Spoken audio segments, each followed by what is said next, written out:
So welcome everybody. Welcome everybody to February 11th, 2025. And this is going to be a jam-packed meeting today, but it's actually going to be a very interesting and uniquely formatted meeting today. We're actually going to dispense with a lot of the administrative upfront activities in order to give Wendie time to give us program updates, as well as to make sure we have time for Jason Croutch to join us from British Columbia, where he has a rose farm in the Fraser Valley. So we're going to focus today on education and on learning. I'm going to jump into a couple of quick updates in terms of dates, right? We have a board meeting today. Our foundation board will meet today at 1 p.m. The same link as we're on right now. The same link as we're on right now, but 1 p.m. Everyone is welcome to join. You don't have to be a board member to join. And our study group is next Monday at 1 p.m. The Zoom link there is published in the e-news, and the details on what the study group will be focusing on are also covered in that e-news. Once again, reinforcing the importance of e-news as a vehicle for communication of what's going on. Key dates, as we've been talking about for 2025, our May 10th plant sale and our May 17th through 18th home and garden show. I'm eager to report, Terry, that I already have 198 planters completed. And so Whoa. I will pledge to deliver 200. So I have two more to build, right? So you'll have 200 planters to work with, for the plant sale and for the home and garden show. And then, of course, July 19th, the garden tour. We were talking, for those of you who joined early, we were talking that we got an inquiry over our PNWMG contact form from Master Gardeners of King County, who were asking about our garden tour, and how we put it on. And Terry responded with an expertly crafted email that very much impressed the King County people. So they're going to be sending a contingent down to visit our garden tour come July 19th. Okay.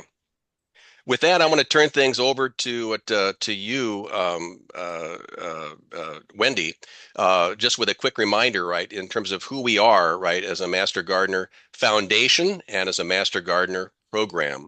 And as a Master Gardener Foundation, we are a nonprofit. It's a nonprofit 501c3. Our entire mission, right, as a nonprofit is to generate funds and support the program that WSU puts on, and that all of us are members because of who we are.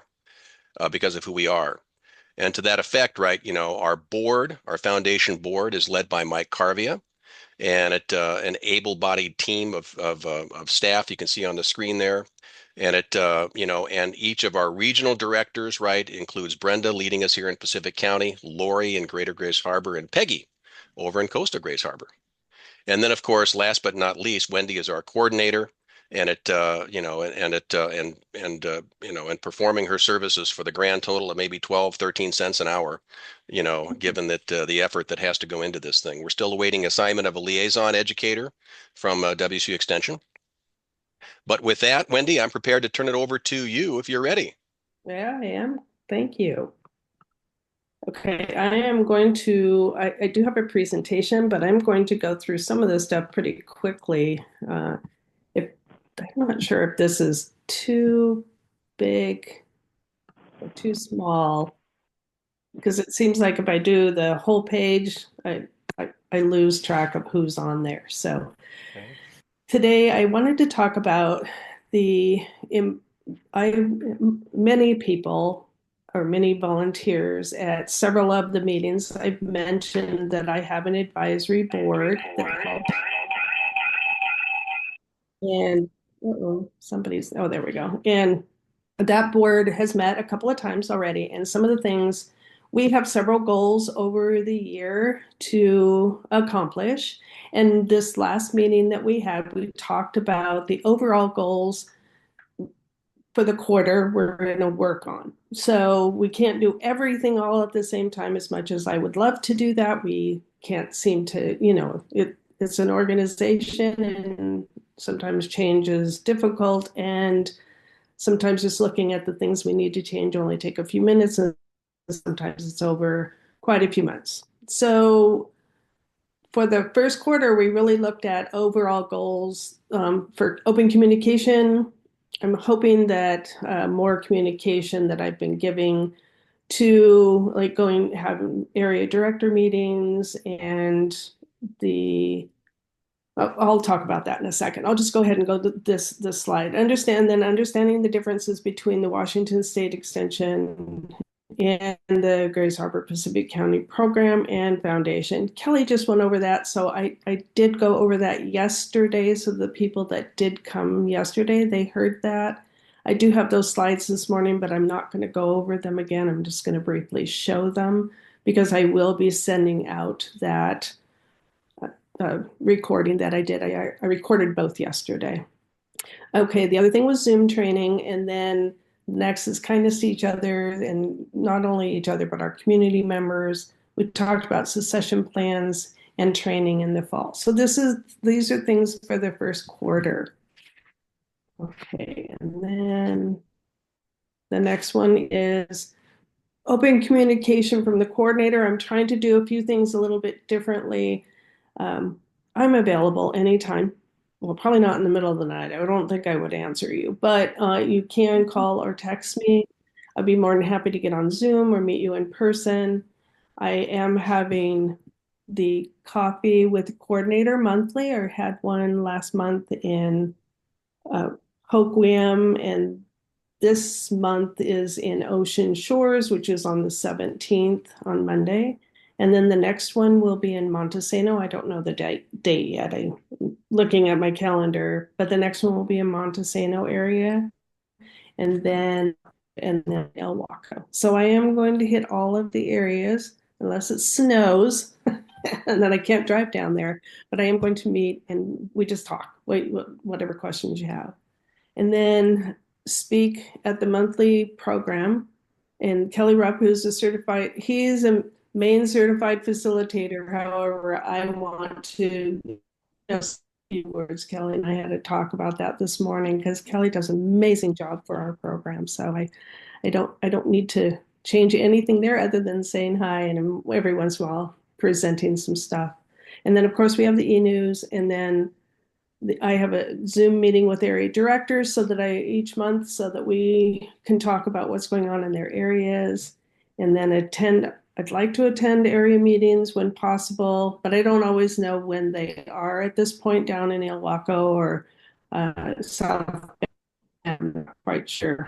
So I would love to come down there. And then I'm going to try and attend as many activities as I can. I can't make every one of them, but I am going to at least try and make as many as I can in person because I think it's really important. So that's from me.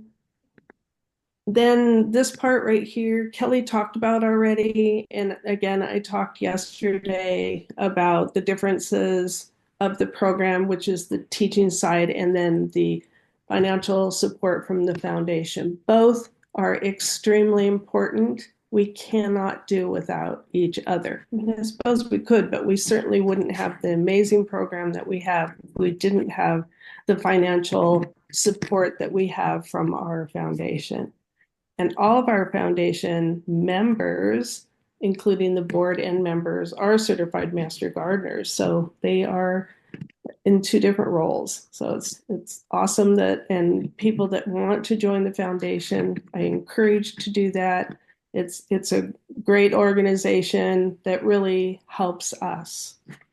So, and if there's any questions at any time, please let me know. Kelly's kind of keeping track of anybody that's going to raise their hand or, just kind of interject in here.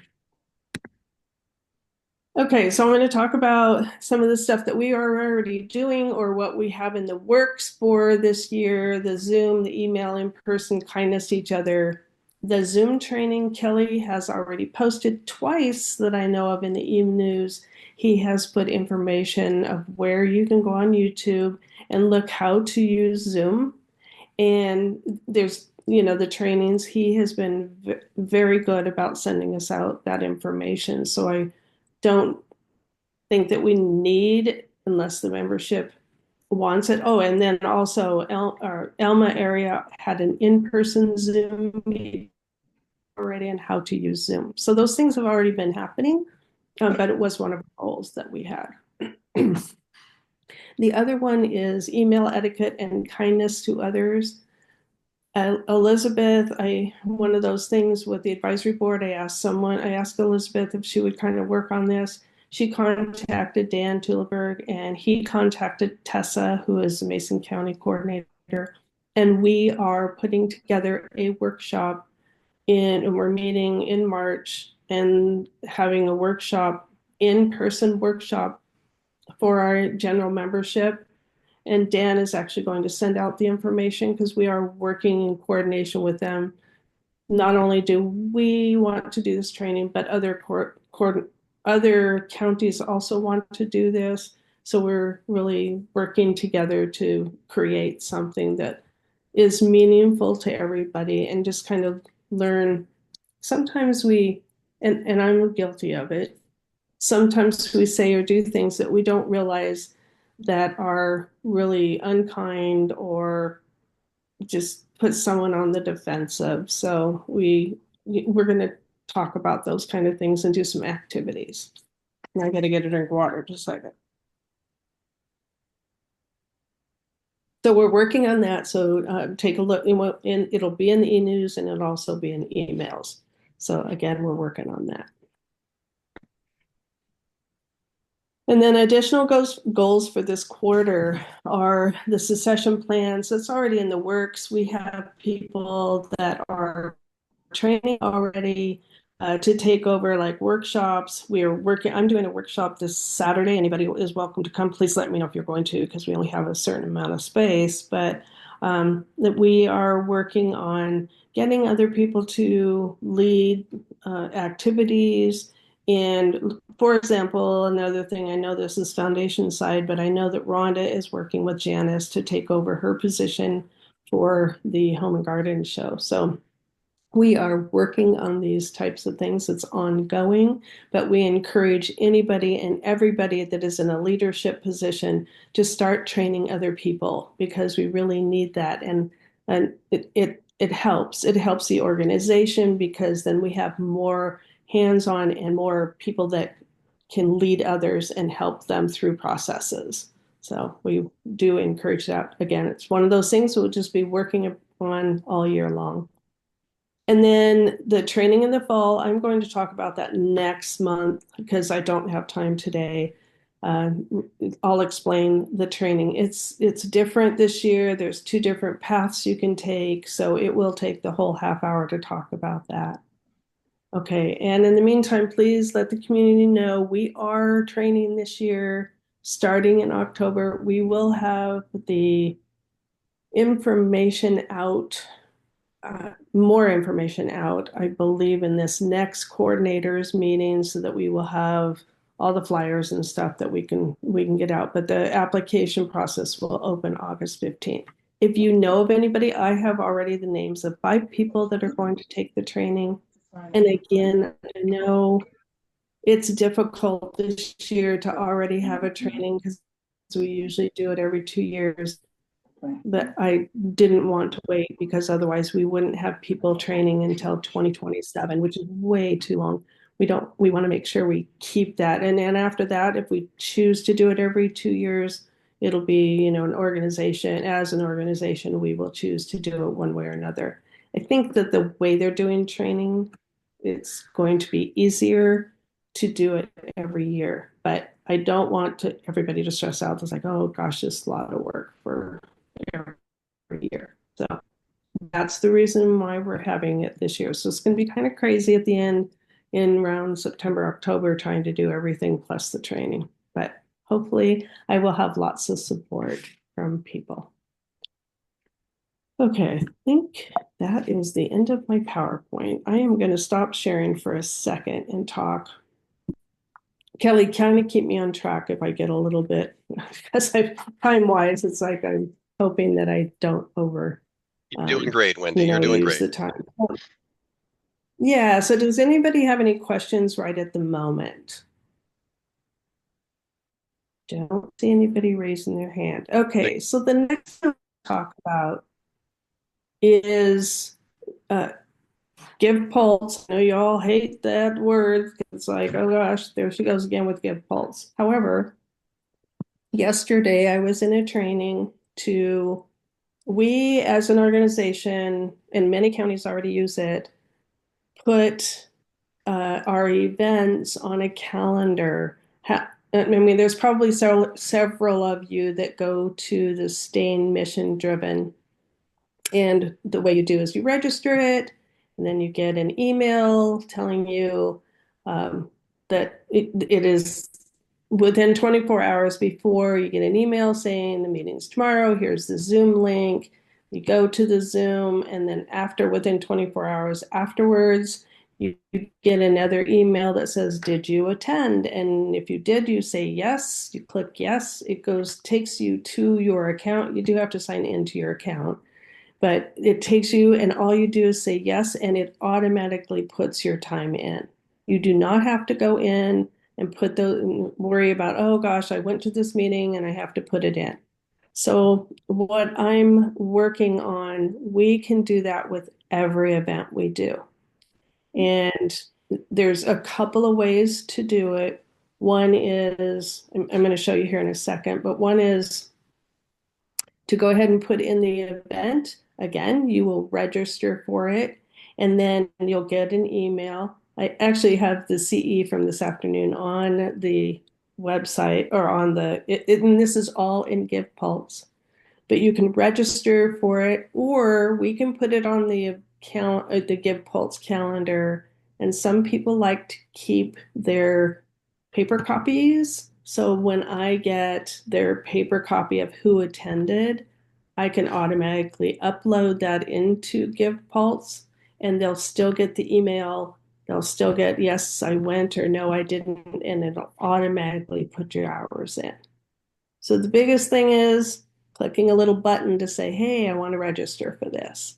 So I think it's a great idea. You don't have to worry at the end of the month that you have to put your hours in, with the exception, of course, a few things, because we don't want to put every little tiny thing on the calendar. But I'm working that direction.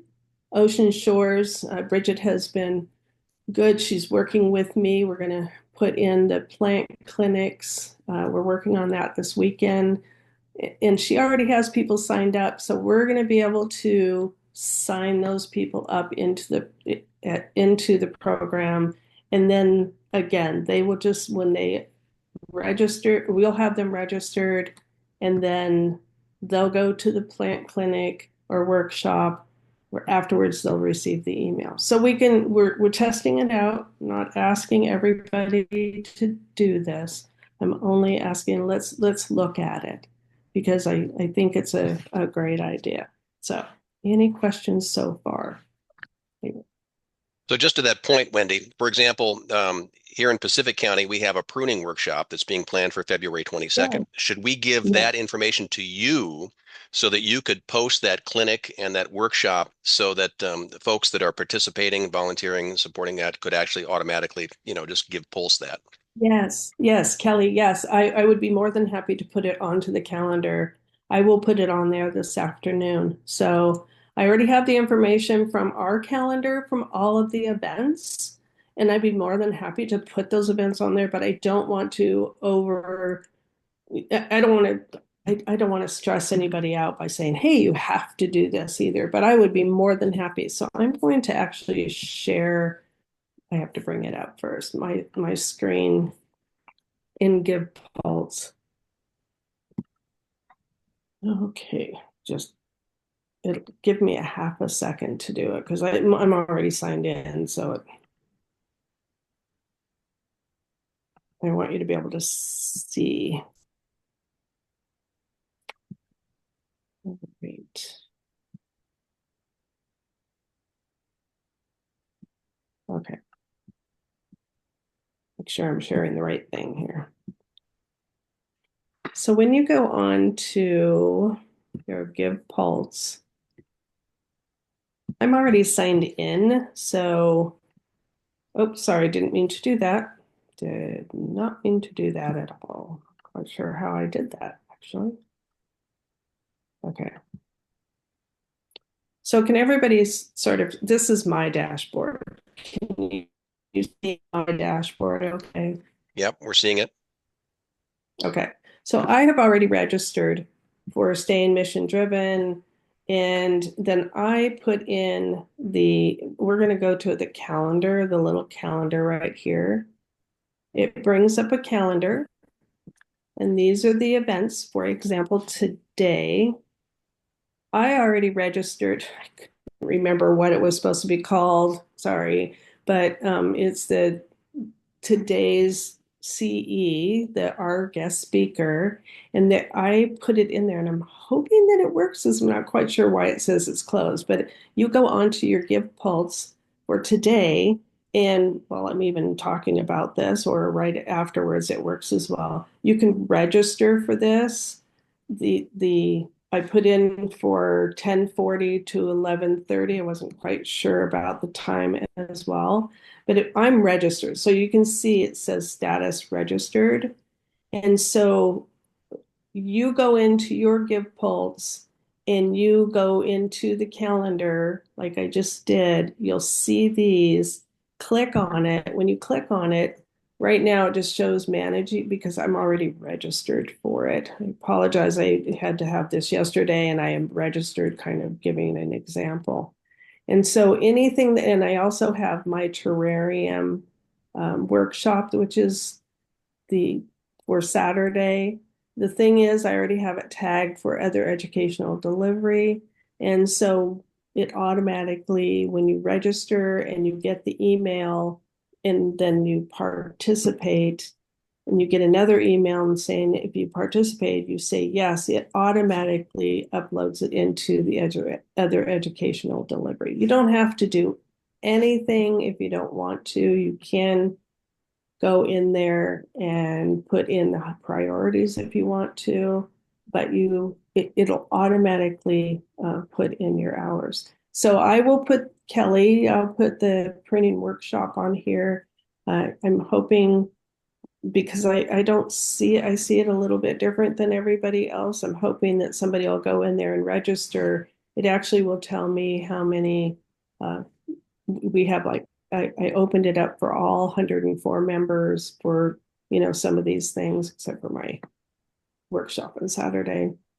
Once it's full, then it'll tell me how many have registered. So far I only have one person, and that's me. But I just put this up yesterday. So hopefully it's working. It's new for me as well. I had the training yesterday and it was crazy, a lot of information, but let me know and I'd like to, I know that Ocean Shores is going to put in all of their area meetings in there. We can put all of the area meetings for Greater Great Harbor. We can do it for Pacific County when they meet. We can put every event that we have into this calendar. And as you can see, even the Northwest Flower and garden festivals in here as well. These are only for volunteers, and you can see that they're full. So okay, and then But just to be clear, Wendie, right? You want us to be communicating through you. You will be the one who will post this onto and make it available for yeah, us as GivePulse, right? yeah, you just go just a second, Elaine. I see your hand. When you go onto your dashboard, it will show these events like this is my dashboard. So they'll show. You click on it and it'll say register. But I put all this stuff in if you want me to. Again, we're kind of trying it out. Eventually, maybe we'll use it 100% of the time. Did that kind of answer your question or your comment? Yeah, thank you. And Elaine? Alina, you have a question, comment? Yeah, I was just wondering if someone can't attend the general meeting, program meeting, but they watch it on YouTube, would we do that ourselves, enter it on GivePulse ourselves? Yes, good question. So the answer to that is yes. This is only if you attend that particular, it could be Zoom. For example, today's a Zoom.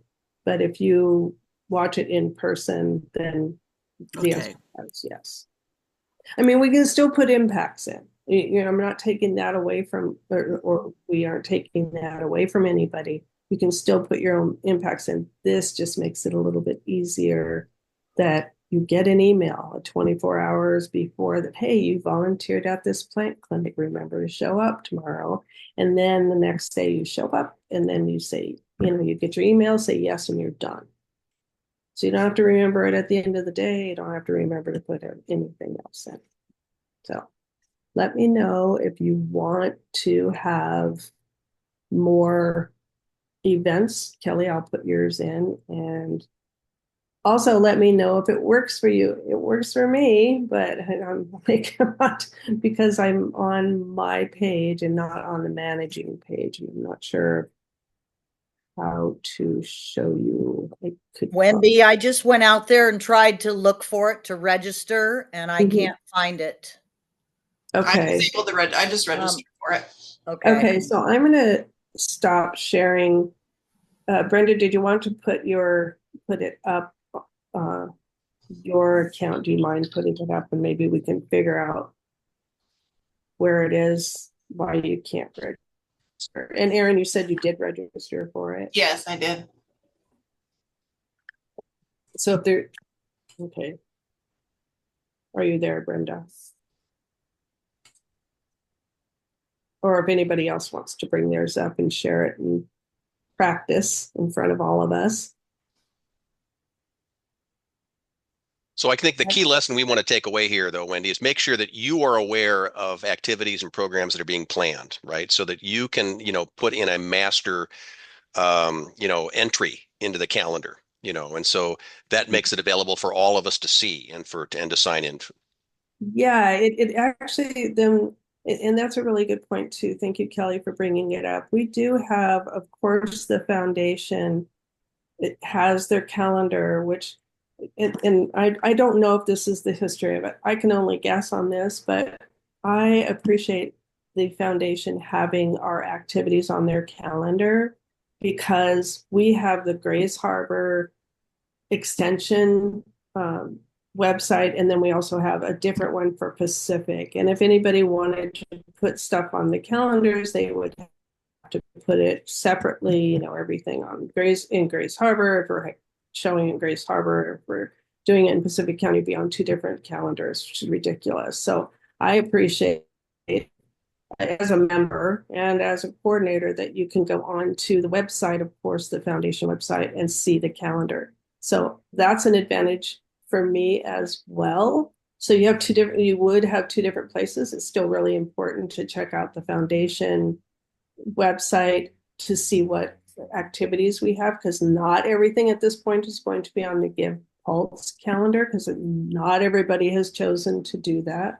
So it's still really important to use that foundation calendar and and area directors continue to put in the events into that.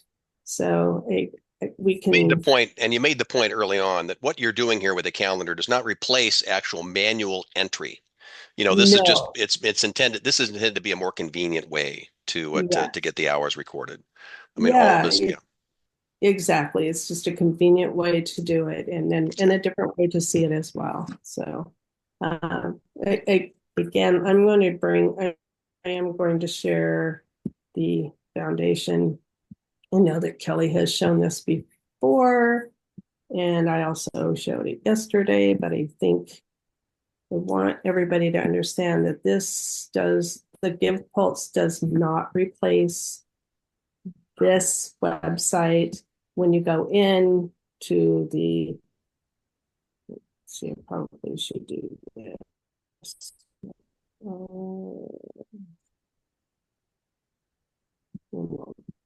Have this go away. Okay, so we have the website, and of course, this is the foundation website. As you can see, it has all the foundation stuff on it, which is amazing. It has all the forms and everything, but it also has our calendar.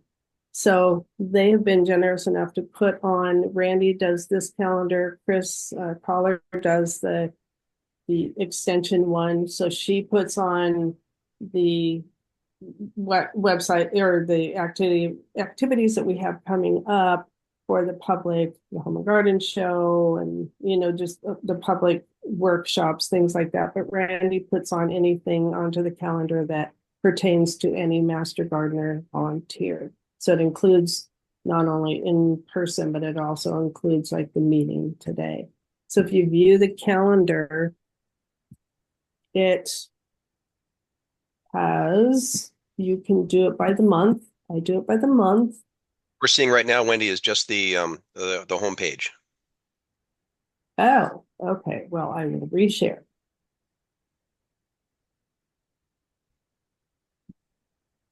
Thank you for letting me know that. Okay, so you go into it. Now, can you see it okay? Yeah. And this has all of our, I don't know how to make this even smaller, but it has all of our workshops, everything that anybody has put in so far, any of the area directors, all of our plant clinics, all of everything. So you can go month by month to see these. So these are important. It will tell you who to contact. However, if we like the terrarium workshop or today's talk, we have it on here, but if you put it in GivePulse, it'll automatically be entered for you. So this is super important. Both are really important, but really to know what's going on at this point, we don't want to take away from this calendar because this is an awesome calendar. So to be clear, we should have entered this meeting onto the calendar, which I've not been doing that. Yeah. Oh, yeah. And if it doesn't go through the form for Randy to receive, then it doesn't go on this calendar. Got it. Right. Got it. Right. Yeah, I didn't even think of that. So it's one more little detail. I'll make a note. I'm still learning some of this stuff too, but I'm trying to make it easier and have lots of communication. Are there any questions? I know that was kind of quick. Other questions, comments? I mean, so it sounds like, by the way, you definitely have shown, some interesting insights and some interesting shortcuts. So I think that, so I appreciate your willingness to be a resource for everyone who individually may want to reach out to you, I do have a question. Who's supposed to put the board meeting on the calendar also? You have two meetings tonight, two meetings today. Correct. This meeting and the one at 1. Mm-hmm. Neither one's on the calendar. Gail, I'd like to recommend that you as the secretary would Okay. actually post that, Okay, thanks, as Kelly. as a regular meeting. Yeah. Yeah. And then I can put it on GivePulse and we can, if you want to, Kelly, do you want Oh, to? absolutely. Yeah. Because we want to And welcome everybody. It could be, it could work really well for the Home and Garden Show too, but that would be one thing that I would talk to Terry about. And it could get a little complicated because we have lots of things going on, but I do know that other counties are able to do it. But again, no pressure. I do not want to force anybody to use the. So we can work out the kinks. We can work out the kinks then in ensuing months. And like you said, you'll come back to us next month with more details and some of these other program updates, right? The big takeaways I'm taking from today are two things. One is that training is going to be this fall. We're going to have a fall training, and we're actually going to be at entertaining applications starting in August. So it's a really accelerated timeline from our perspective here. The second thing, of course, I'm taking away is all the tips and tricks you're showing us here with respect to GivePulse. Sushila, you have your hand up. Yes. I didn't quite understand your question. Are you talking to me, Wendie? Yeah, I am, Sushila. Yeah. Oh, who makes corrections on the calendar if, for example, there's the planter sale at Terry's house and Ocean Shores? It's the same event, but it's listed like it's two separate events. But it needs to have the same title and the same look so people understand that the planter sale is going on in two separate locations. Corrections to the calendar need to be resubmitted through the form on the website. So resubmit it and they'll take the old ones off? Yeah, you just need to make a note in there that it is a correction. So that we knows to update it. I've gotten requests before that. I've gotten requests before that didn't mention it was correction. So I would be entering a new event and finding out that maybe one line on the very bottom was changed, and then I go back and try to straighten it. So if I made a mistake on how I entered it, please make sure it's very obvious at the very beginning that this is a correction to a previous event. Okay, thank you so much. Yeah, we do want to be consistent, we do need to list it separately because then people know that it is in 2 different areas. So Yeah, and I might add, if it's just a minor a typo or something, just email me or call me and I'll make a correction right there. I don't even think you need to. I wouldn't, unless it's material. I don't think a form submission would be necessary if it's a minor detail. Yeah, I won't take up a lot of time, but I think the reasoning behind that, Randy, is it not only goes to you, but it goes to Chris and it goes to, well, you do Facebook too, but it goes to Katie Lutz and it goes to a lot of people. So I'm not trying to say if it's material, put a form in. But if it's just like a typo or something that really won't affect anybody else, just contact me directly. Okay. All right. I think my time is about up, but any other questions again? Yeah. Did you address the volunteer? How do people volunteer off the calendar as a whole versus calling the individual people heading up the programs? Well, the people I'm going to be working with Bridget this week with the plant clinic, and the way here in Ocean Shores, and not only will she see who is signed up, but I will see it as well. So we will have people that will oversee that particular workshop. They'll see what's going on. So again, it's going to give us a little bit of time to put this stuff in, and we can get used to it. But I will talk about it again next month because I'll know a little bit more as well. But we need to kind of start somewhere, so that's why we're doing today. Wendie, thank you for your persistence on this. Thank you for persistence and your leadership on this, because GivePulse has been it's so necessary for us as a program, right? And I appreciate your efforts to make it simple, to make it clear, and of course to make yourself available as a resource. So thank you so very much for this. And obviously to everyone, right? Reach out to Wendie if there's questions, concerns. Reach on out, right, and ask the question because it helps us all grow. Karen, did you have a real quick question? Because I know that we're running a little, like I have 1 minute. I just wanted to thank you, but Kelly did it. Thank you for being so available to help. I know I personally ask you for help and you've been helpful. You're just doing a wonderful job. And I just wanted to thank you. Well, thank you for the compliment. All right. So, yeah. Indeed. Other questions. I think I used my time. Applause hands. Well done, Wendie. Well done. With that, we want to welcome Jason. We want to welcome Jason Croutch all the way from British Columbia. And Jason, I got your email indicating that power was out way out there in the island. So can we see how this thing plays out? Yes, thanks for having me. Can you hear me? We can hear you okay, and we can see you just fine. And of course, it's just kind of fun to see you in the flesh, given that we've seen so much of you on YouTube, so much of you, which I really commend. I mean, you're very engaging, as a film star on YouTube there, that's for sure. Well, happily, it doesn't come with any of the hassle of being a real star, so it's good. And mind you, it's actually very appropriate you're speaking to us here today because we're actually, as you know, right, there's this low pressure system that's in central Canada right now that's bringing extremely cold weather to everybody, including us here at the coast. I mean, it was 28 degrees here this is South Pacific County, right on the Columbia River this morning. So we're all kind of wondering, oh my God, what's happening? And so the idea of you growing, having your rose farm in what we would consider a very unhospitable environment, so it's just very exciting to hear you. For sure. It's actually a pretty similar climate, having the same weather system right now.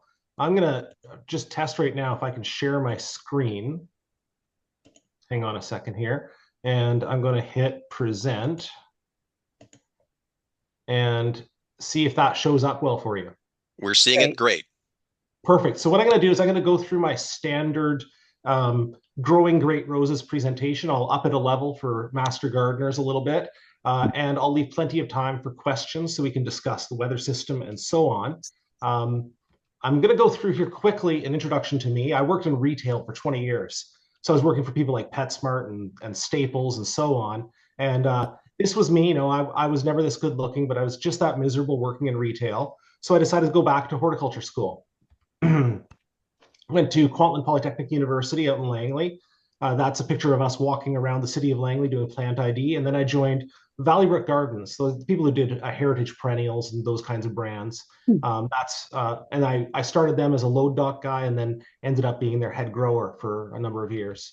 And now we're working on our own little nursery, preserving rare roses here on Nicoban Island, where we have a power outage right now. So I'm here on battery power.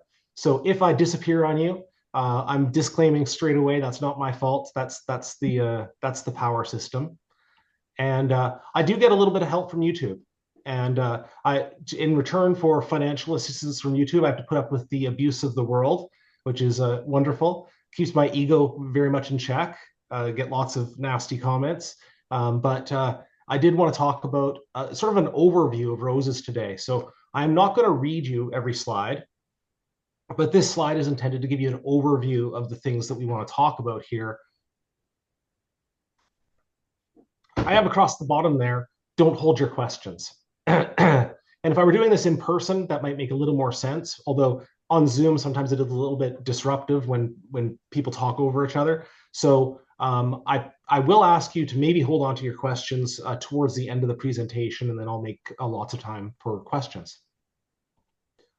So the first question, how many hours is full sun? And if I were, again, talking in person, I'd have people shouting out from the audience, 6 hours. And that's probably about right. Roses do like 6+ hours of sun for best performance for the big flowered roses. Small cluster flowered ones can get away with a little bit less. But what you do note on this graph here is that we go way past 6 hours of sunlight. You get towards the middle of summer, we have 15, 16, 15 hours of sunlight, meaning you don't, in our climate, when the roses are doing the most of their blooming, doing the most of their growing, maybe a half day from morning till noon or 1, or from 1 o'clock onward, or some big patch in the middle would be fine. So you don't have to look for the perfect open exposure. That's the point of this slide. Now, how about soil? Is it too difficult for roses? And the picture I picked here, of course, would be too difficult. That's like a lava flow. But what is difficult for roses is very rocky soil, heavy tree roots underneath cedar trees, that kind of thing. High pH, we don't tend to have on coastal areas, but inland we can have higher pH. They don't do very well on that. Or poor drainage, standing in water is a problem for roses. Anything else, all your other garden conditions is pretty doable and can be improved. And I would say maybe I'll just bust one rose myth here right away, is roses don't need perfect soil. If it's good enough for your veggies, if it's good enough for your other annuals and flowers, your general flower gardening, roses are just fine in that, and they do like to be mixed. And we'll talk about that a little bit more later. Now, this slide is talking about where you have a bad garden. And back to these conditions, very rocky tree roots, high pH, poor drainage. One approach to that I've seen people do, and I think erroneously, is try to solve it one hole at a time. They'll go out there with a jackhammer, make themselves a big planting hole in the garden, and then they'll put in a beautiful soil with great organic matter and try to grow the rose there. And there are some problems with that approach. So first of all, if it was poor draining to begin with, looking on this graphic here, can you imagine that now becomes the sinking point for the water? So if you had poor drainage before, now where's all that water going? Into the planting hole of the rose, and it's not getting out of there. It becomes a perched water table. Also, sinking organic matter. If you give too rich organic soil right just in the planting hole, over time that organic matter will sink down and lose volume. And you'll see what you see in the graphic here, where it starts to sink down and lose support. And the other thing is anchoring. If you give them a beautiful, rich soil just in the planting hole, and the roots are happy to stay in there and get nutrients right from that spot, they have very little incentive. And it is, in fact, a physical barrier when they change soils, moving from a beautiful light soil into a heavier soil or a rocky soil. So you need to fix the whole garden. And if your whole garden is terrible, that might mean containers, it might mean raised beds, or it might mean a big renovation. But what it doesn't mean probably is fixing it one planting hole at a time. Here's a question people come up with is, they've heard about rose sickness or soil sickness. Can you plant a new rose in the same spot as a previous rose if it's been in there for 15, 20 years? And this is not a myth, this is a real thing. You guys down there grow a lot of apples. You've heard about soil sickness for apple orchards and so on. It's like the biome of the soil becomes too accustomed to the roots of a particular plant. And so if you have an apple tree in the same spot for 40 years, take it out, put a new one in, the young one may have a hard time getting established. And in roses, it results sometimes, or the research has shown, something around a 10 to 15% decrease in vigor if it's planted in the same spot as an old rose was. If you want to avoid that problem, 3 feet to the left, 3 feet to the right, or take the same planting hole, but replace the soil from somewhere else in the garden if you want your rose in the exact same spot. Also, things like, when I talk to the researchers on this, things like mycorrhizal inoculant can actually help, or just planting something else in the spot for a couple of years before you replace it to another rose. Okay, talking about the best time to plant or transplant roses, and you'll hear lots of advice from California and Texas, and yeah, January, February, they're talking about planting roses. I usually look for the second half of February. That's where I have it green here. Through March, April, and May is a great time. I have it in green as the best times to plant, and also in fall and September and October. That's when it's kind of, soil is a good temperature. You have a good chance of keeping up on watering. It's a good time for root development. June, July, and August is just a caution zone. If you plant a rose during that time, then you have to attend to watering, a lot heavier watering, more regular watering during that time to establish them. And I would say that in our climate, and this is focused in our climate, November, December, and January is probably too cold a soil to get very good root development very quickly for your roses. So if you get the bare root roses, I would just as soon, if I get them in December, I usually put them in a pot.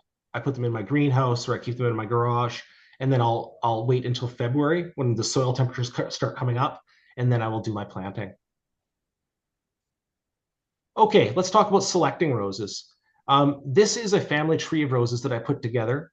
It's really complicated. It is because roses have been, I would say, I'm not going to overplay it here, but they are one of the oldest cultivated plants that humans have, garden plants anyway, that humans have done. So there's a history of 2,000 to 3,000 years going back to the top of the chart down to the bottom of the chart where the modern roses are, and they all have different names.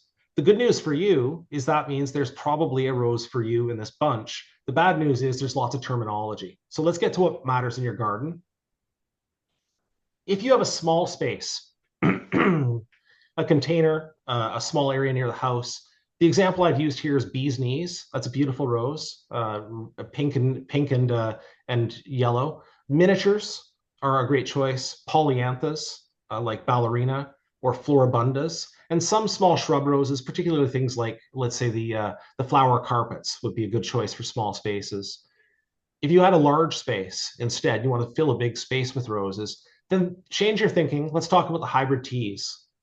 The climbers and ramblers, some of the other shrubs, including David Austin roses and old garden roses. And across the left here, the example I've used is Alchemist. An Alchemist is a climbing rose, a modern climbing rose that has a really big footprint in the garden, but is spectacular, even here in the Pacific Northwest. Did we have any questions that we wanted to answer right now? I see something came up in the chat there. No, I was just posting your website. Okay. But I do invite folks to use the chat, right? Because this is the great opportunity in terms of some of the experiences that you all may be experiencing with some of these. But I wanted to call attention, Jason, because I applaud on your website. You have all these little, some of the questions you're going through right now. You have all these little vignettes, right? On the website about this with this information. Thank you. Yeah, and I would echo that is that if you are having a question that is topical to what's on the screen right now, don't hesitate, put it in the chat, and I will pause and we'll talk about it, especially if it's topical to what we're talking about now. Another group that you might be considering is if you wanted solitary flowering roses, things like you'd use in a flower arrangement, hybrid teas, which are also called florist roses, hybrid perpetual roses, which is a class of roses. It's a little bit older, but has a similar bloom form. And some of the modern climbers are great as solitary flowering roses as well. Or you might consider cluster flowering roses, and that's just down to preference. Look at this one here is Pompanella. And that is literally as wide open as those roses go. It almost looks like a stand of popsicles. It's very cool. The Floribundas give you cluster flowering, the grandifloras, the hybrid musks, the ramblers, and many others. Now, because we're coastal and sometimes we're on hillsides and so on, drought tolerance can be a concern in the garden. And so I thought I'd just highlight that a few are really great for drought tolerance. Scots roses, like the one you see on the right here, this is Stanwell Perpetual. And Stanwell Perpetual is a beautifully scented Scots rose mixed with a, I think it was a hybrid perpetual, gorgeous fragrance, and it is tough, tough, tough. I have it in shaded locations. I have it in full sun locations. You can have it on a slope. You can do anything with that rose.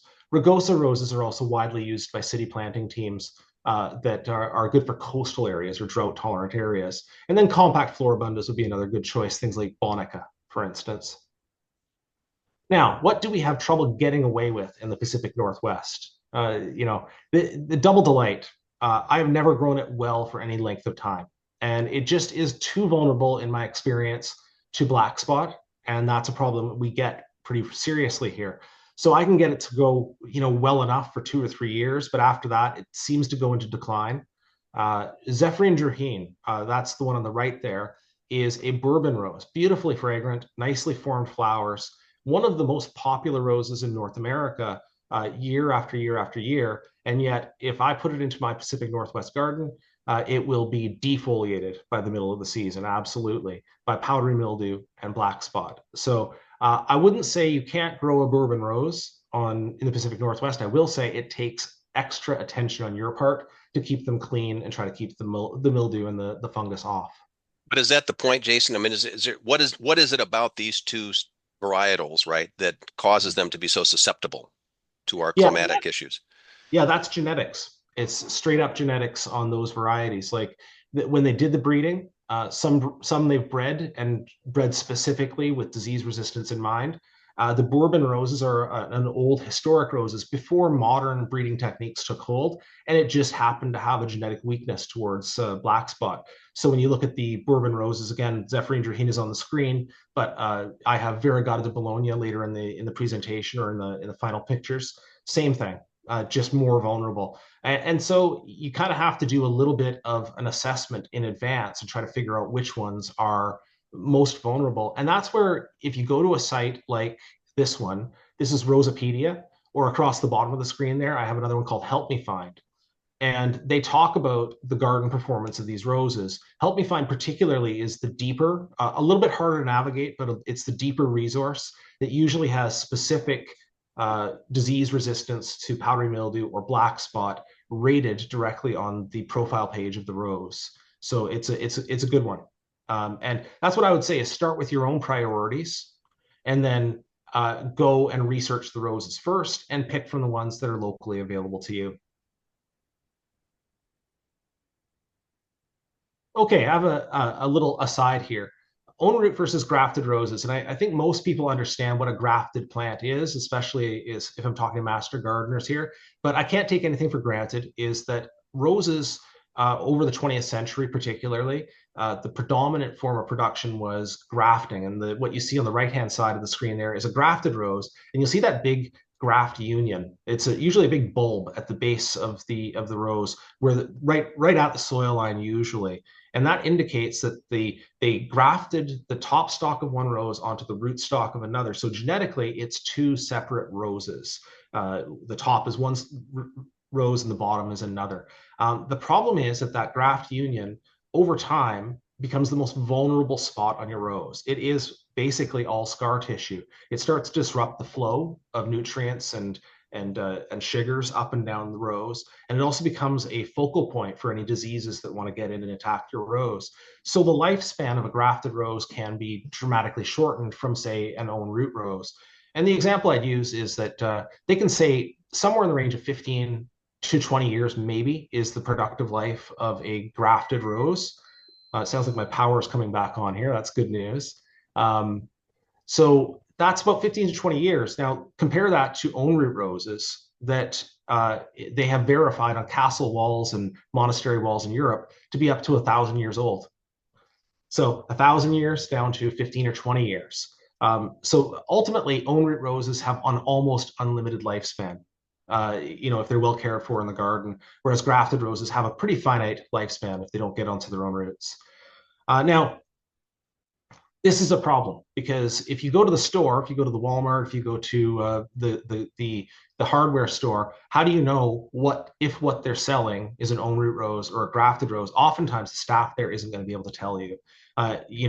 If you went to a specialty rose nursery, they're going to know. And so I think down there you have Raft Island roses, and they would be specialists who bring in lots of roses every year, and they would be able to tell you, is it own root or is it grafted? I'm not going to tell you which way to go, but I am going to say you have the right to know which one it is. And own root suppliers down in the US, people like Heirloom Roses, Rogue Valley Roses, High Country Roses, all of those. So I wanted to talk now quickly about something that rose people fall for an awful lot is the hype of fertilizers and supplements that people say are great to give you great big roses. And trust me, I'm not targeting this particular supplier here, but I will say that let's look at their guaranteed analysis. And it's 0.04% nitrogen, 0% phosphorus, 0.4% potassium. And then they say, let's take that and dilute it into a gallon of water, 4 ounces in a gallon of water. If you take that and divide 0.04% and divide it even further, how much nitrogen are you actually adding to your roses? Not a lot, and that's now what they have here is probably 20 cents worth of potassium sulfate in this bottle. And then what they call compost tea, which, compost tea has some unspecified or sort of halo effect of organic, but they don't really specify how they get it here. So you're paying $50 for that bottle. And that's a lot. And ultimately, rose people have been following this for a while. If you look at Super Thrive on the far left, it's a B1 solution for roses. And I think it was Linda Chalker Scott who I looked up an article on this, and she was saying there's no proof that B1 exogenously supplied to plants is going to reduce stress or do anything else for them. And yet that Super Thrive bottle in a gallon, probably about $50 or $60. The Marfil you see on the right there that says it's high in phosphorus. And then if you look at the label, you say phosphorus 0.00009%. I mean, that's not really truth in advertising. And again, $65 a bottle or something like that. But the Japanese have us beat on this. If you look at their HB101 product in the middle there, if you bought that in a gallon size, you'd probably pay close to $250 for that bottle. And its primary ingredient is sodium. So that's kind of wonderful. And that's I'm going to say a steaming load of manure would actually be a better thing to apply to your roses. So let's be honest here. It has a better NPK and it's going to improve your soil. So what do roses actually need? You can micromanage your soil with soil tests, and I think probably that's something that Washington State does a lot better than BC. You offer good access to soil test results, and so it's good to know what's in your soil. I think it probably also is worthwhile knowing what does the rose need or use, because the industry has done a kind of a job here of telling you what roses actually need. And if you look at these, all specialty rose fertilizers, there's 16, 16, 16, 14, 24, 24. You'll notice that a lot of them have very high phosphorus. You'll also notice that all the numbers are different. And if they're all specialists and they're all saying they're great for roses, wouldn't they all have the same numbers if they're all based on the same science? So ultimately, somebody has to be wrong. And so what I'm going to do for you is I went through the research myself as a grower, what I apply to my roses, what the cut flower growers apply to their roses, and I pulled out what I think is a good estimated NPK requirement for roses. If you were making a liquid solution, say, it would probably have about 300 ppm nitrogen, a lower phosphorus, a decent potassium, and decent levels of calcium, magnesium, and sulfur. The simplified NPK ratio that I'd be recommending is probably closer to 3:1:2 or 3:1:3 than it is what you saw in these, where it's sometimes 2:3:1 or 1:3:3. So a little bit more nitrogen to push flowers and fresh growth early on in the season is what your roses typically will want. And that kind of lines up with what you might be giving with organic fertilizers. If you look at most manures, composts, alfalfa pellets. And I like alfalfa pellets for roses. They have an NPK, I think, of 201 or something along those lines. And lots of micronutrients in them. So I like, and that's what I'm going to be doing in my video in the next couple of weeks, is pruning my roses, and I'll be adding a cup of alfalfa to each one. And then I'll be repeating that alfalfa application throughout the season, every month or 6 weeks, just to buff up those nitrogen levels and add a little bit of the minor nutrients the roses need. When I feed roses that I've taken cuttings from, or young roses, I go for something a little bit more like this one you see on the left here, that Nutrilla plant food. You'd have something different in the States. But 26, 8, 16, you can see it follows that 3-1-2 ratio that I talked about. It gives the young roses everything they kind of need. Okay, so why are my rose leaves turning yellow? And this screen here, I deliberately follow it from the nutrition part, because a lot of people assume that when you have yellow leaves on your roses, that that's a nutritional issue. The one on the left here is turning kind of a funny bronzy shade of yellow. The actual problem there that I took this picture from is spider mites. It's not a nutritional problem at all. That's spider mites. You can see kind of a subtle stippling on those leaves as well. The one on the right there, if you had to guess it, that one is actually a deficiency of water. That's drought stress. A lot of roses will start turning yellow and dropping their lower and inner leaves when they get severe drought stress, and that's what you're seeing on that one on the right. So neither one of those is related to nutrition, and that's my caution to you, is if you think, oh, it's turning yellow, I'm going to add iron. It's turning yellow, I'm going to add magnesium. It's turning yellow, I'm going to add nitrogen. No, it wouldn't have helped in any of these cases. Okay, moving on to watering. Sort of general approach here, water the roots, not the foliage if you can. If you can go for something like a drip irrigation system, that's outstanding. Also, water deeply, not shallowly. Know the signs of drought stress. I showed one of them in the last slide. And also, mulch is usually a good idea, but not applied as you see in this picture here, that sort of mounding right up against the crown of the roses. As I mentioned, that crown of the rose, especially on a grafted rose, is a very vulnerable spot to fungal infection, insects, diseases, mice. So you don't want to put mulch right up against or mound it around the crown of your rose. Not even in winter. I would say in winter, you can hill up the soil if you're in a cold area. But generally speaking, we don't need to hill up here on the West Coast. So when should I prune? And the best time to prune, in my opinion, is right about now.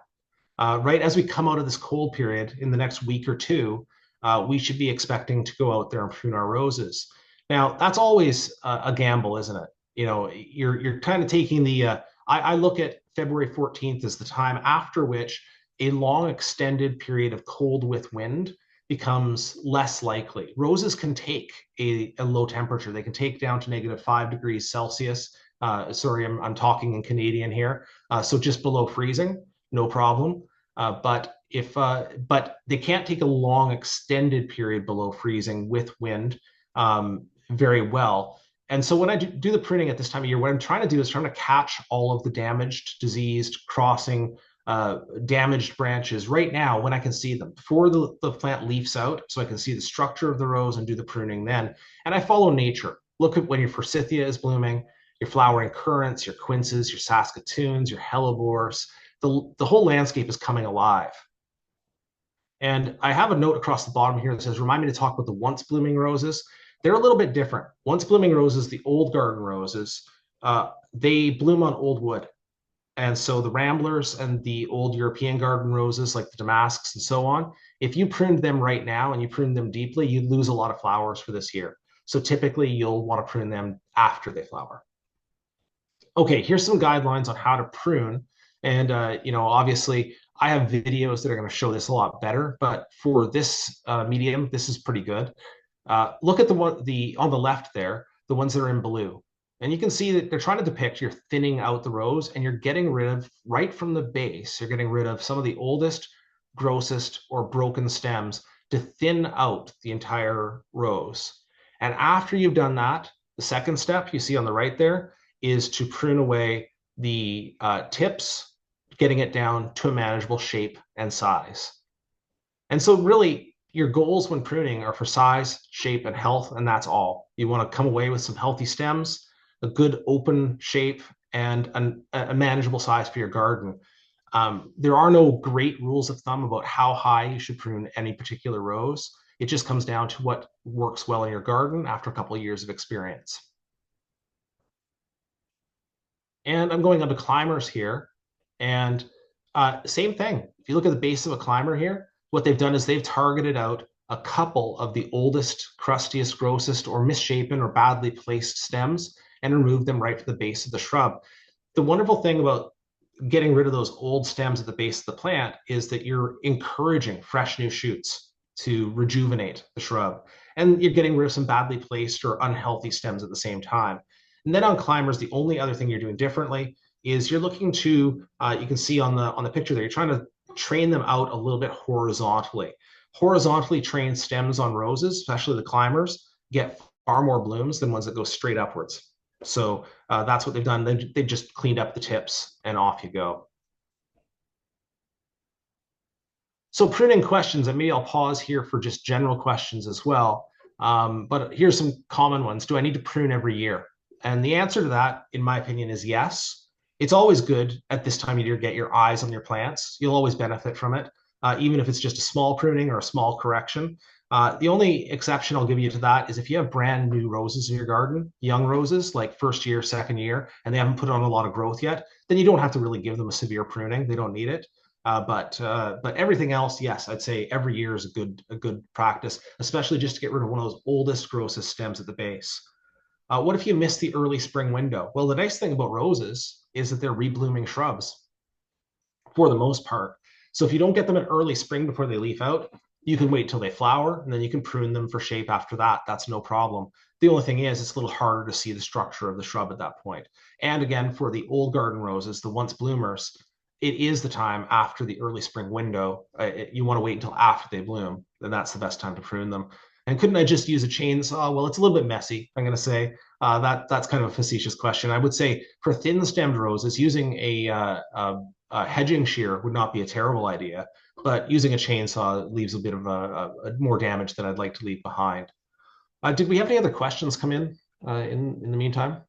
A number of things are coming in. First, beginning with actually another species about the white dawn rose species. Any thoughts on that and its applicability and health-wise here in the Northwest? Yeah, actually, I have not grown white dawn. So I know we look for good white climbers in Pacific Northwest, and I haven't found too many that have done exceptionally well for me. But climbing iceberg does reasonably well. It still is not immune from black spot, but white dawn I have not grown.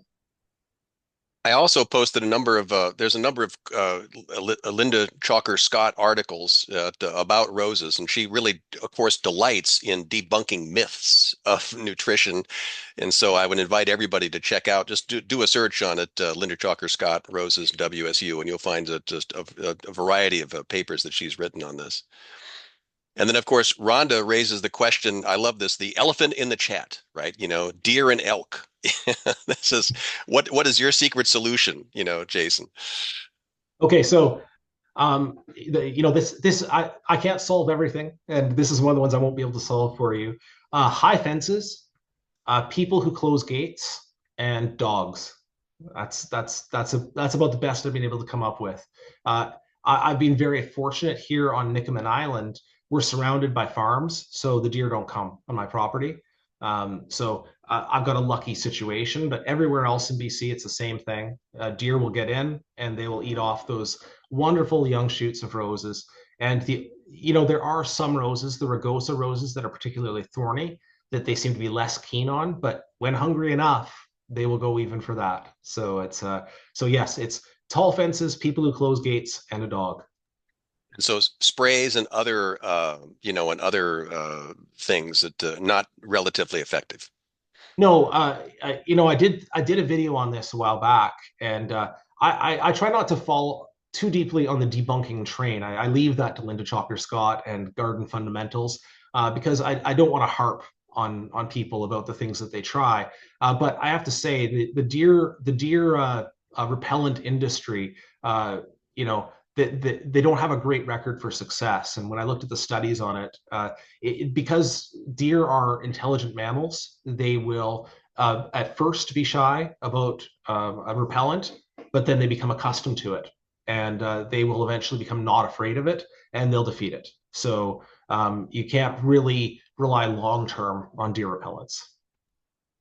And we just thought this was just because Canadian deer were just more friendly than American deer, right? Yeah.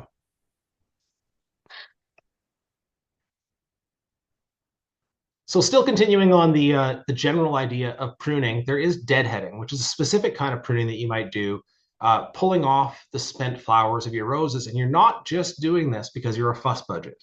You're doing this because you want to get more flowers.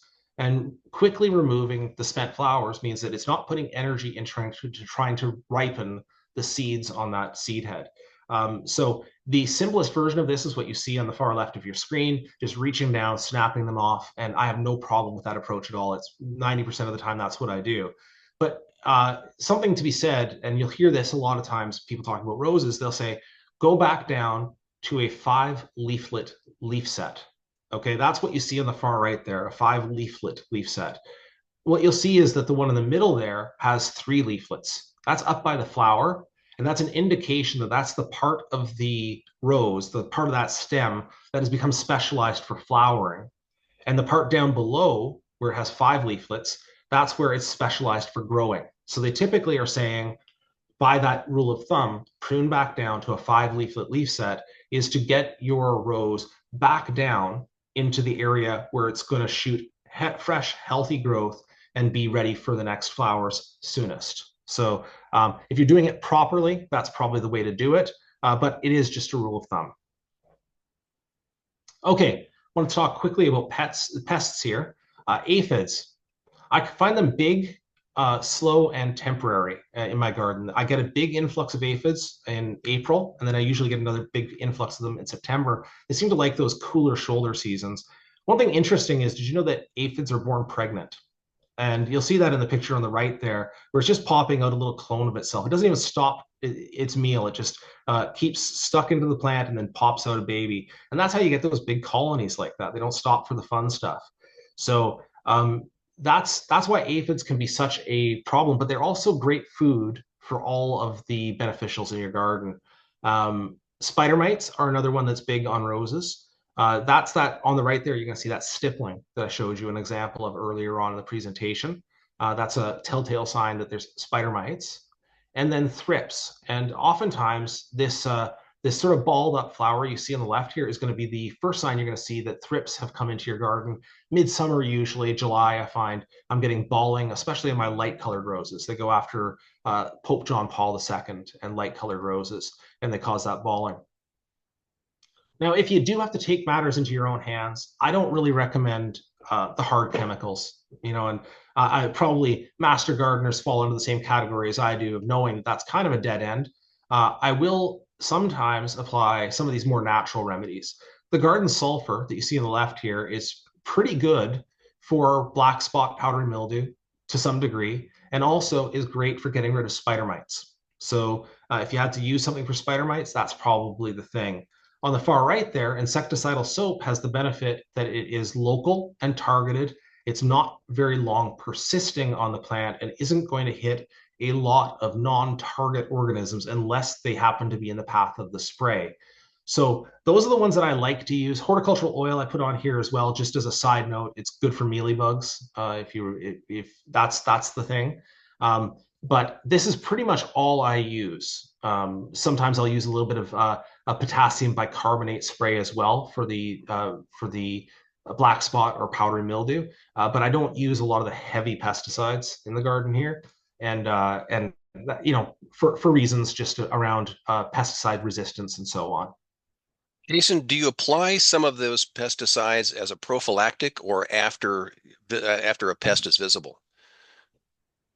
That's a great question, and I think the answer to that is something I'm going to talk about a little bit as I talk about the winter preparation or treatment of roses as well, is that you really should focus most of your energy on those 10% of roses that give you the most problems, right? So you want to get those ones that have shown you that they are susceptible to black spot and powdery mildew. And then you can apply the sulfur or the baking soda spray on those ones to try to hold it off a little bit longer. As for insecticidal soap, no, it's a curative, not a preventive. But the sulfur or the bicarbonate could be useful to try to hold off the fungal diseases.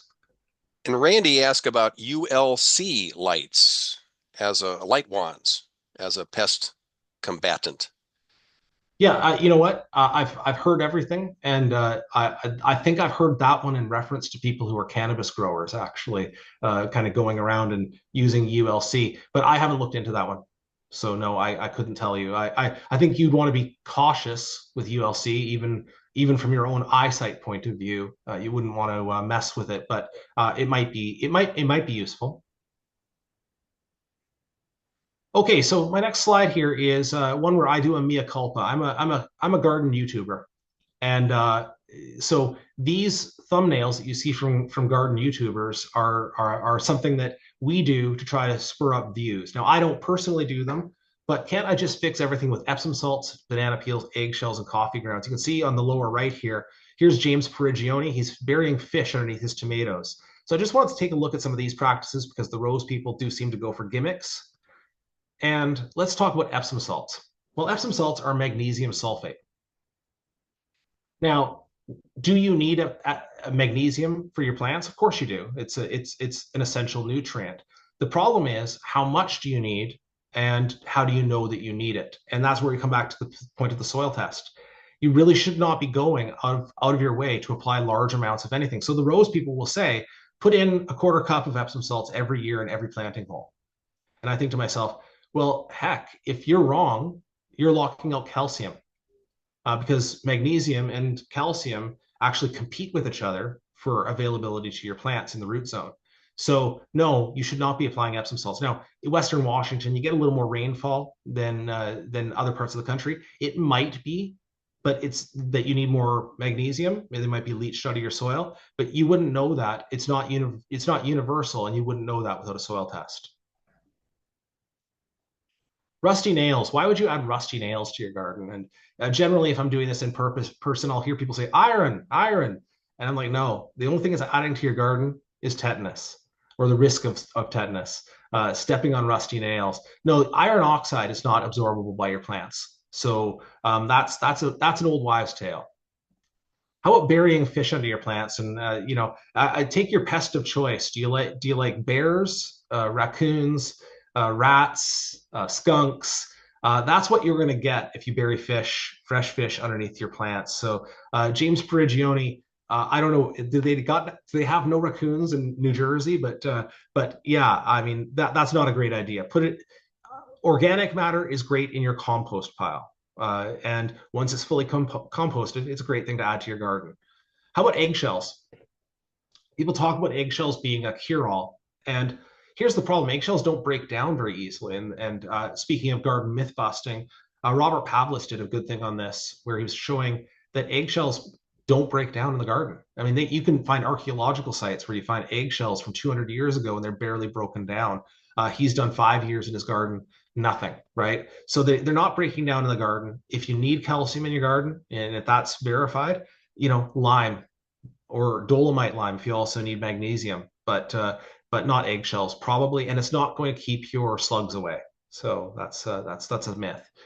So for the most part, I don't rely on these gimmicks. I rely on biodiversity. And you can see in this picture here, I've tried to indicate Joe Pyeweed, marigolds, forget-me-nots, phlox is in there as well. All these things with beautiful small flowers that are wonderful for attracting things like the Aphidius wasp. The Aphidius wasp, by far, 100% is going to be the thing that gets rid of aphids from your garden. It's not going to be you running around with insecticidal soap trying to keep up with them. The Aphidius wasp has a biological way of doing this, and it goes around and it lays its egg inside of the aphid, and then that hatchling, that egg, eats the aphid from the inside out, claws its way out in what looks like a horror movie, and it's very satisfying for me when I see the mummy of the aphids on my roses. But that's what's going to control aphids in your garden. Likewise, thrips are going to be controlled by your pirate bugs, and spider mites are going to be controlled by a different mite,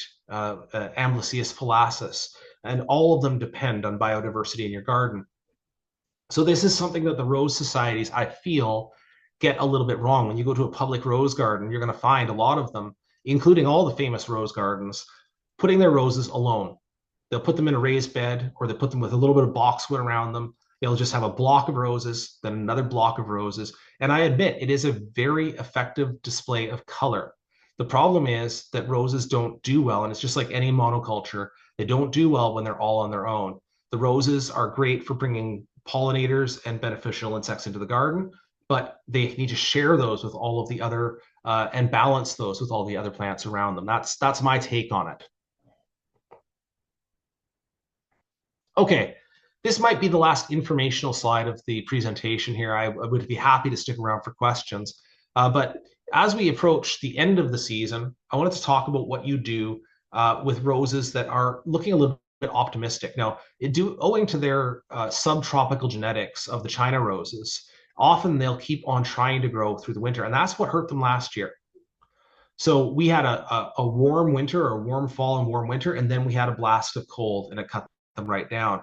It was not so much the matter that they got such a deep cold, although that didn't help. It was a matter that the sap was still running in the bark at the time that they had that cold come in.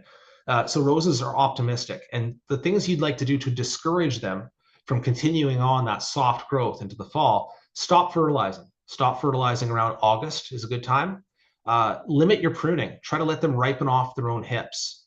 Shelter your potted roses, and then also clean up diseased foliage and replace mulch as necessary. And I will say, this is the point where I insert lime sulfur is the other spray that I will sometimes use. And lime sulfur, I don't know if it's something you use in the States. So, I mean, all the regulations on these things vary, but a dormant spray, let's just call it more generally a dormant spray, whether it's a copper spray or whether it's lime sulfur or whether it's a dormant oil, is a good thing to hit after you do your pruning. You strip down your roses, you get rid of those leaves along the base. You're trying to get rid of all of the inoculum of the spores of the black spot and the powdery mildew.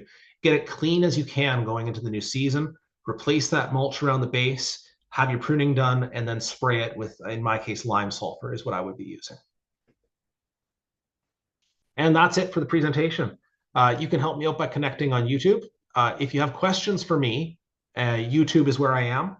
If you reach out to me on Facebook or Instagram, probably the person who would be answering your question is Lisa, who is a wonderful person but doesn't know a thing about roses. So YouTube is the thing. That's where I answer the questions myself. Obviously, generally, if I'm talking to a local club, I'll say, better yet, visit the farm. You are very invited. It's not a problem.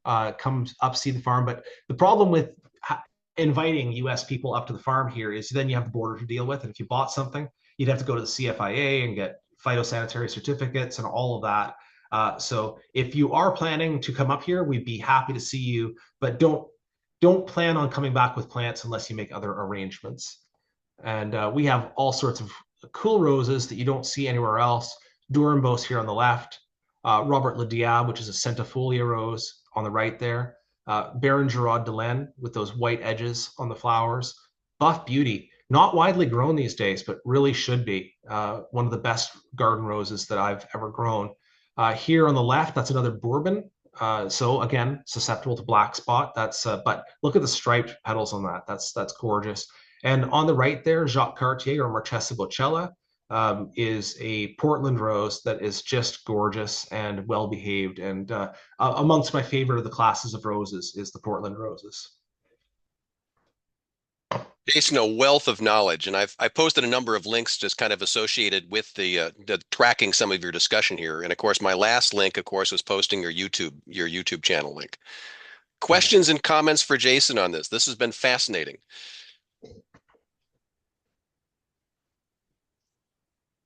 Who amongst you is actually successful with roses here? A question. Hi, Bridget. Hi, I have a question for him. at our community garden here in Ocean Shores, Garden by the Sea, we're going to be replacing an arbor. And we have climbing roses, and we also have wild rose climbing roses. But on this arbor is Joseph's coat. And so I'm wondering how much should I prune him before we remove the arbor and pull him away from the arbor? I can take it that this is a well-established rose. Absolutely. He's been there about, no, I don't know, maybe 10 years. Yeah, and Joseph's coat, just as a caution, and you might know this already, it is not the most resistant to disease. It can actually get black spot and powdery mildew pretty badly, but it does have wonderful color. So that's a plus side. But you can be brutal with it.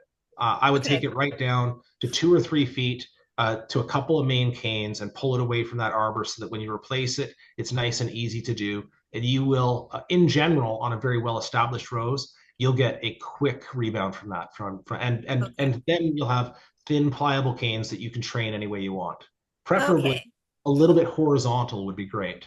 Okay. Well, I was thinking about hitting him pretty hard, but I didn't want to kill him, so Yeah, I'm glad you said that. Okay. Thank you. Yeah, be brave. Okay. I am brave. So Rhonda, you sounds like you're going to be semi-brave in terms of getting back at roses, but on your enclosed deck. Yeah, I think that's my only option. And there I may battle my cats, but for now, I really badly want to grow miniature roses, and I think that's what I'm going to attempt this year. He gave great information. Thank you. Are there some miniatures, Jason, that you would recommend for our climate? Yeah, the problem is that the assortment varies a little bit from country to country, and so I picked up a whole bunch of miniature climbers, which are awesome. These are like Warm Welcome or Laura Ford, and they're minis, but they actually, on a deck situation like that, they'll climb up 6 or 8 feet. Gorgeous, so I like that a lot. You could also look at something like Lavender Veranda, which I'm not sure if it's technically classed a miniature or a small floribunda, but very worth growing. And people love it not just because it has fragrance, great color, but also makes a good cut flower. What's the name of that again? Lavender Veranda. Thank you. You're so welcome. Other questions, other comments? This is a wealth of knowledge. Well, I'm interested in growing roses for hips. Are the rugosa roses the better varieties for that? They are, by far. Especially for the edible hips.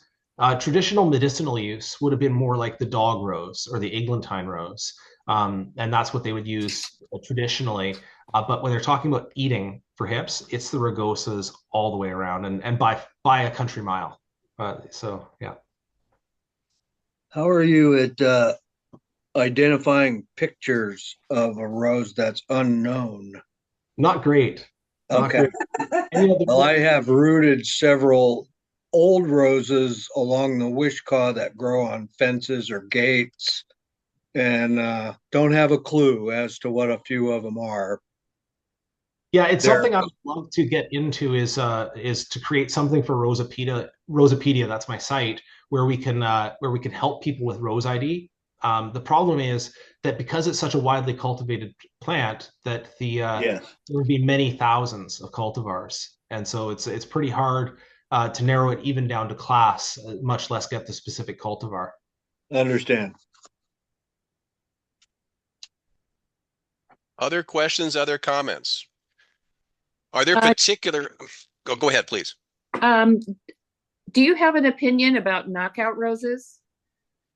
Yeah, they've done a great job on the genetics, making them disease resistant, right? So they are a bit widely grown. So if you're looking for something, if you don't mind that they're a bit common and they don't have always the best flower form and so on. So I'd say they take the bad rap of being too common, too successful. They're in too many gardens, but the reasons why they are is all the good reasons. They're They're vigorous, they're disease resistant. They'll take a spot and they'll own it. And you can prune them back very hard every year. In fact, the recommendations on a knockout rose is take it down to 18 inches, something like that. So you can take it down every year very hard with that hedge trimmer and get a good result again the next year. So I can't say a bad thing about them, except that maybe they just don't have the grace and charm of some of the more fully flowered roses that I enjoy.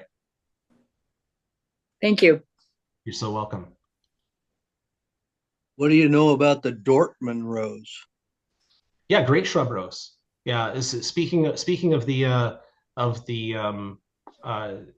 those knockout roses, it's built along the same veins, and it's just a bit earlier. The Dortmund rose was a Cortez rose that was bred probably 50 years earlier, I think, than the knockout roses, but similar in character. Yeah, I have one on an arbor, and the canes get, I don't know, 20 feet plus. Yeah. Vigorous. Yes, very much so. Jason, relative to when we're talking to the public and they're sharing with us their challenges with respect to roses and so forth. I mean, and most of them, of course, are stopping by a Home Depot or a Walmart, right, to pick up, their roses, of course. I mean, are there cautionary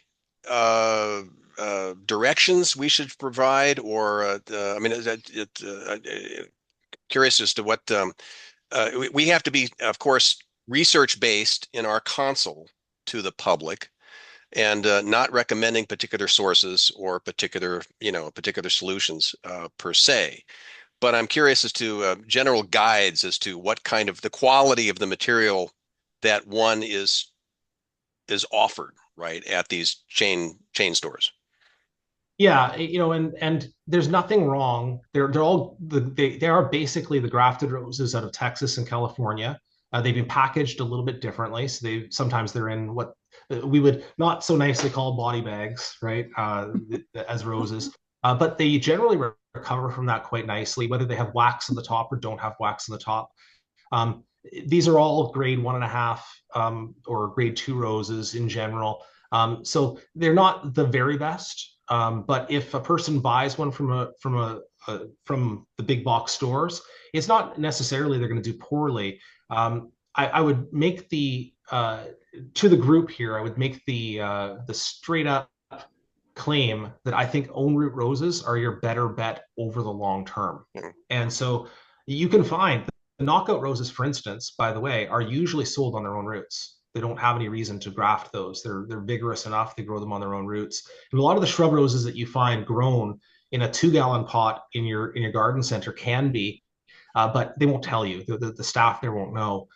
So own root roses are good that way. Heirloom Roses out of Oregon is a good purveyor of own root roses, as is High Country Roses out of Colorado. Rogue Valley Roses also out of Oregon. So there's a lot of good own root rose people out there. And the nice thing about choosing those online suppliers of own root roses is then you get to choose the ones that you want, instead of choosing the ones that a big box store buyer has brought in. So for instance, Peace, Double Delight, Chicago Peace, all these big hybrid tea roses that have been out for 50 years, but they were not bred for any kind of disease resistance. Right. So now you're finding them in the hardware store in this body bag. You bring it home. It might not be a bad rose, but it's probably only going to last, if it follows any of my experience in Double Delight, it's only going to last a few years before you have troubles with it. Other questions, other comments for Jason? I put the links by the Heirloom Roses and Rogue Valley Roses in the chat. Again, I really want to plug your YouTube channel, Jason, because you're very these are very informative. They're fast moving, and I think you've got a gift and a skill for producing them. To the point. Well, thank you. Questions, comments for Jason? I would like to know where you are relative to some town. What's the town closest to your farm? A lot of us hope to still visit in Canada this summer, even though you might be a little angry with us. So what town could we aim for to get close to you? Abbotsford or Mission. Great. Yeah, Go yeah. So, right through Abbotsford. Yes. yeah. Most people know Abbotsford or Mission. It's just north of Yeah. Sumas. Yeah. And we're just about 10 minutes east of Mission is where we are. On the on the main road or on Highway 7. Okay. All right. I know where you are then. I'll Great. try to see you. Great. Yeah. Thank you. Yeah, a lot of people travel Highway 7. They don't even know we're here. So Right. That's Do great. you need appointments to visit, Jason? How should we plan that? we're open on Fridays and Saturdays. A lot of our business now is being done by mail order. But we've made a commitment to stay open on the farm here a couple days of the week. So Fridays and Saturdays we're open from 9 to 3.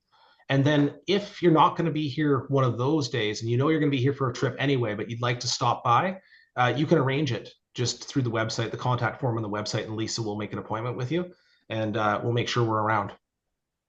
Great. Thanks so much. It was welcome. very interesting. Last questions or comments for Jason? He's got to get back to pruning. Right on. Well, thank you so much for having me, guys. Thank you. It was Thank you, very Jason. interesting. Huge, for sure. One Hey, thank other you. quick question. Caldwell Rose. I don't know that one. Okay. Yeah. Okay. There's and there really are so many, but that one I haven't heard the name of. Thank you. You're welcome. Great job. Right Hey, on. thanks all for everybody's engaging. Jason, thank you so very much. We'll be, I think you've got a few new subscribers to your YouTube channel for sure today. That's awesome. Thanks so much, guys. Thank you. And thank you everyone for engaging. Reminder that at 1 p.m. today on the same Zoom link, our foundation board will meet and everyone is welcome to join. And thank you all for today. And we'll check in with you, many of you later at 1 o'clock today. Thanks, Kelly.